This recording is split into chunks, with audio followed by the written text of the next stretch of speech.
Hello పిల్లలు, ఇవాళ నేను మీకు ఒక మంచి కథ చెప్పబోతున్నాను. అద్భుతమైన కథ. ఆ కథ పేరే ఉబుంటూ. ఇంతకీ ఈ ఉబుంటూ అంటే ఏంటి అని అనుకుంటున్నారా? అదేంటో తెలుసుకోవాలంటే ఆలస్యం చేయకుండా మన కథలోకి వెళ్ళిపోదాం. అనగనగనగనగనగా ఆఫ్రికా అడవుల్లో ఒక కొండ జాతి వాళ్ళు ఉంటూ ఉండేవారు, ట్రైబల్ పీపుల్. అయితే వాళ్ళ జీవన విధానం ఏంటి, వాళ్ళు ఎలా జీవితాన్ని గడుపుతూ ఉంటారు, వాళ్ళ ఆచార వ్యవహారాలు, కస్టమ్స్, ట్రెడిషన్స్ అవన్నీ ఏంటి, వాటి మీద పరిశోధన అంటే రీసెర్చ్ చేద్దామని ఒక పరిశోధకుడు అక్కడికి వెళ్తాడు. ఆ తెగలో పెద్దవాళ్ళు ఉంటారు కదా, నాయకుడు, వాళ్ళతో మాట్లాడడం అవన్నీ జరుగుతాయి. అయితే అక్కడ కొంతమంది పిల్లలు ఆడుకుంటూ ఉంటారు.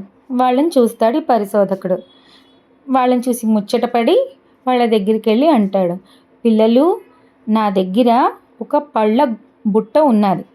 ఆ పళ్ళ బుట్టని అదిగో అక్కడ దూరంగా కనిపిస్తుంది కదా చెట్టు, ఆ చెట్టు కింద పెడతాను. మీరందరూ ఒక లైన్లో నిల్చోవాలి. నేను రెడీ అనగానే ఎవరైతే ముందుగా వెళ్ళి ఆ పళ్ళ బుట్టని అందుకుంటారో అది వాళ్ళకే నేను బహుమానంగా ఇచ్చేస్తాను అని అంటాడు. సరే అని ఆ పళ్ళ బుట్టను తీసుకెళ్ళి ఆ చెట్టు దగ్గర పెడతాడు.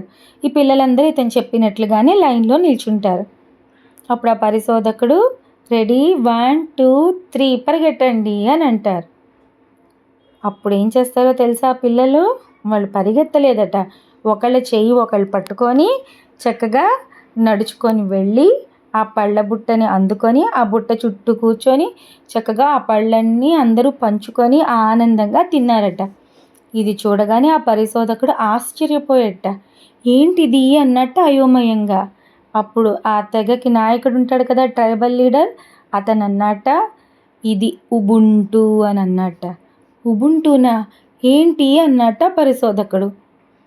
ఉబుంటూ అంటే మేమేమని నమ్ముతామంటే పక్క వాళ్ళు బాధగా ఉన్నప్పుడు మనం సంతోషంగా ఉండలేం. అందరం కలిసి సంతోషంగా ఉండడమే మా అభిమతం. అదే మేము పాటిస్తాం.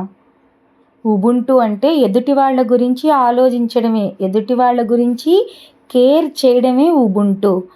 I am because we are. మనందరం సంతోషంగా ఉండబట్టే నేను సంతోషంగా ఉన్నాను అన్న కాన్సెప్ట్ అన్నమాట. అంటే మన చుట్టూ ఉన్నవాళ్ళు సంతోషంగా ఉన్నప్పుడే మనం కూడా నిజంగా సంతోషంగా ఉండగలం. అదే ఉబుంటూ. అది మేమందరం పాటిస్తాం అని చెప్పి ఆ నాయకుడు చెప్పాడట. ఇది విని ఆ పరిశోధకుడు ఎంతో ఆశ్చర్యపోయాడట, ఎంతో ఆనందించాడు కూడానట. ఇది మనందరం కూడా పాటిస్తే ఎంతో బాగుంటుంది కదా అని అతను అనుకున్నట్ట. ఇది పిల్లలు ఉబుంటూ అంటే.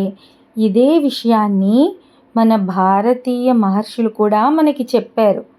ఏమని చెప్పారో తెలుసా వాళ్ళు? ఈ ప్రపంచమంతా ఒకటే కుటుంబం, వసుధైక కుటుంబం, అందరం కలిసిమెలిసి ఆనందంగా ఉండాలి అని మన పెద్దవాళ్ళు కూడా ఈ విషయాన్ని మనకి చెప్పారు. ఇలాగే ప్రతి దేశంలో కూడా వాళ్ళ పెద్దలు ఇలాంటి మంచి విషయాలనే చెప్పారు.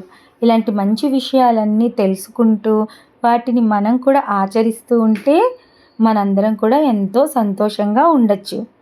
ఇది ఇవాల్టి కథ. ఈ కథ మీకు నచ్చిందా? నచ్చితే లైక్ చేయండి. మీరేమనుకుంటున్నారన్నది కామెంట్స్ ద్వారా నాకు తెలియజేయండి. మళ్ళీ మరో కథతో కలుద్దాం. ఉంటాను. బాయ్.